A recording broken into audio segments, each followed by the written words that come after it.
welcome to Wellness Insights with Dr. Chalmers, with me, Dr. Chalmers. Today we're going to talk a little bit about sleep. Now, sleep is a big, big thing. And I know we're not going to cover everything right now. I wanted to cover some of the stuff that I see the most. Ironically, B vitamins are a big, big part of sleep. B2, B6 specifically. We got to keep that liver clean or else we're never going to stay asleep. So what happens sometimes if you're waking up between 2 and 4 in the morning, oftentimes, not every time, but oftentimes what's going on is your liver's trying to detoxify. So it's increasing its metabolism as it goes and it ends up waking you up. People go, no, I get up to pee between 2 and 4 in the morning.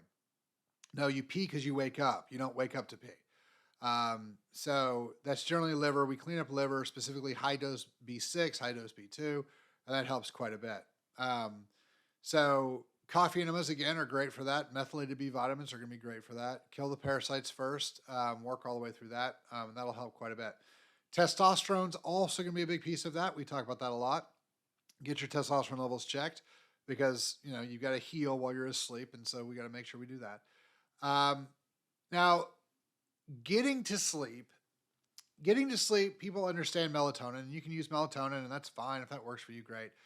Generally, the reason you need to use melatonin, though, needs to be looked at. So oftentimes, not every time, but oftentimes it's because of the light source that's hitting our eyes. So remember that your eyes are brain tissue.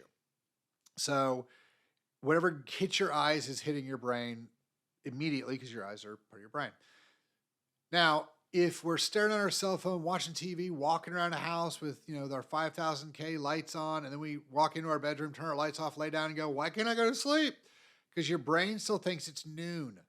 It's still kicking out serotonin like it's noon. So what you oftentimes will have to do is start kind of conditioning your body. All right, I'm going to go to bed every night at X time, okay? 10 o'clock. It doesn't matter, midnight, 11, 9:30, don't care, pick a time.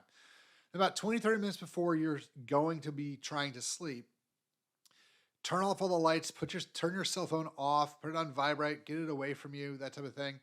And then I like to do a little meditation piece where you take a bowl and you fill it with sand, you stick a candle in the middle of it, you light your candle, and you set it over. Now, when you do this is safety, make sure that when the candle falls over, because just assume it's gonna, when it falls over, it's never tall enough to fall so the flame is outside the bowl of sand. The bowl of sand is there so that when the candle falls over, it can burn as much as it wants to and not catch anything on fire.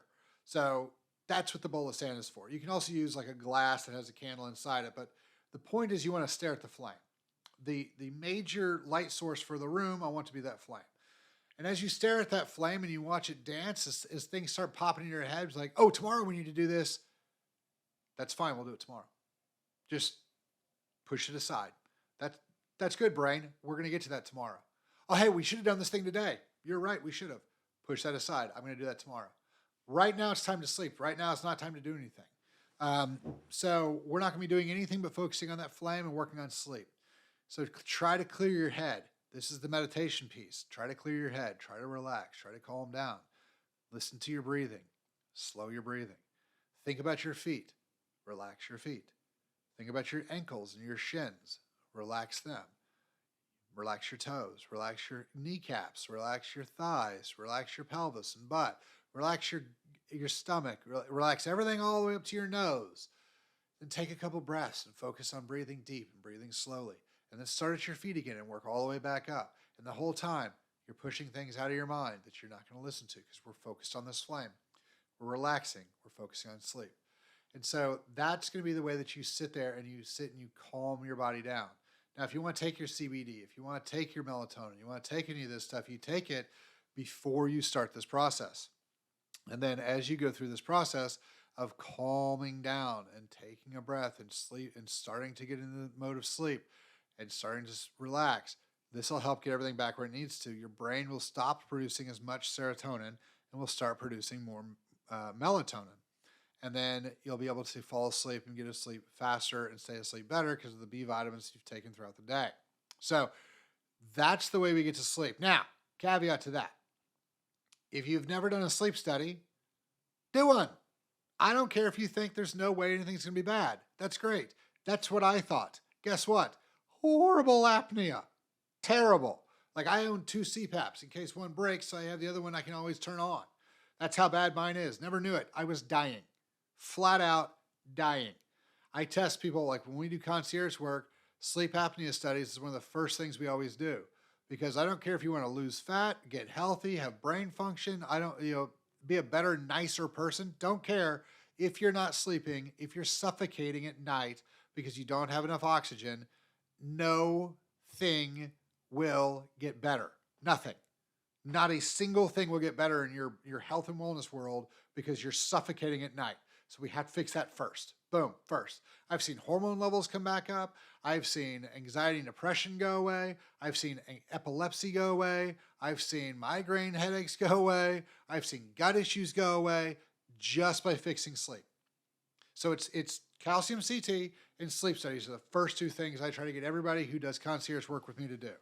Because without that information, we don't know what's going on. And I've had, I'll give you a quick story. I had a 28-year-old girl, athlete, super lean, super fit, really nice, really smart. Came to me after she'd been to her neurologist and done every study I could imagine, except for a sleep study. Like literally every study, EEGs, EKGs, all sorts of different brain scans, PET scans, all sorts of, the guys did everything. And that, to their credit, they did a hell of a job, really did. And I'm looking at it and I was like, look, the only thing you don't have is you don't have a sleep study. So go back to your same neurologist, get a sleep study. It'll be done under insurance. And then we can figure out what's going on. And we kind of move on from there. And she's all right, cool. So she comes in 2 weeks later and she was like, hey, I went to my doc and he tells me that he wouldn't do it. He told me I wasn't a 60-year-old fat man, so I didn't need a sleep study. She goes, but I've been researching what you told me and I read the articles you gave me to read and I want to do one anyway. So I was like, cool. So I sent her off for one, comes back, terrible apnea. We got her a CPAP and within 2 weeks of finally figuring out how to use her CPAP, she never had a migraine again.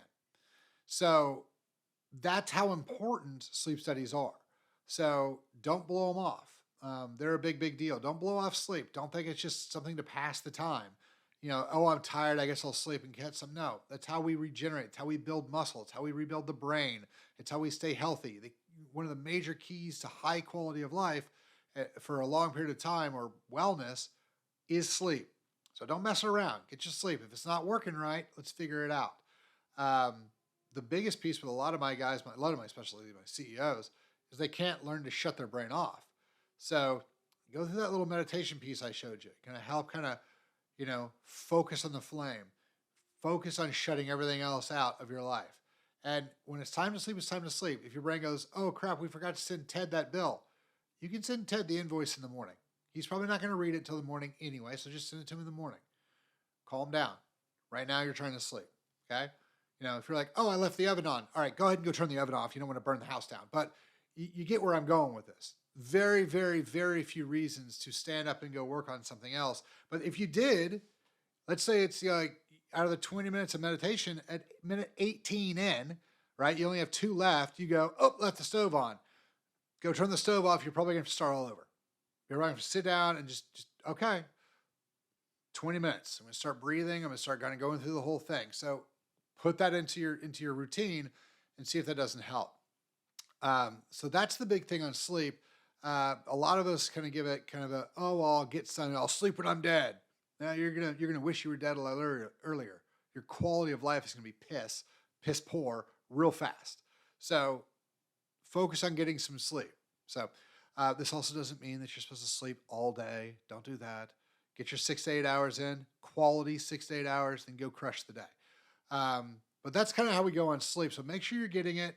If you're not using those little tips, use those little tips. Melatonin still works great. But meditate and focus on clearing everything out. So if you guys still have questions at chalmerswellness.com and we'll get them knocked out. Thanks.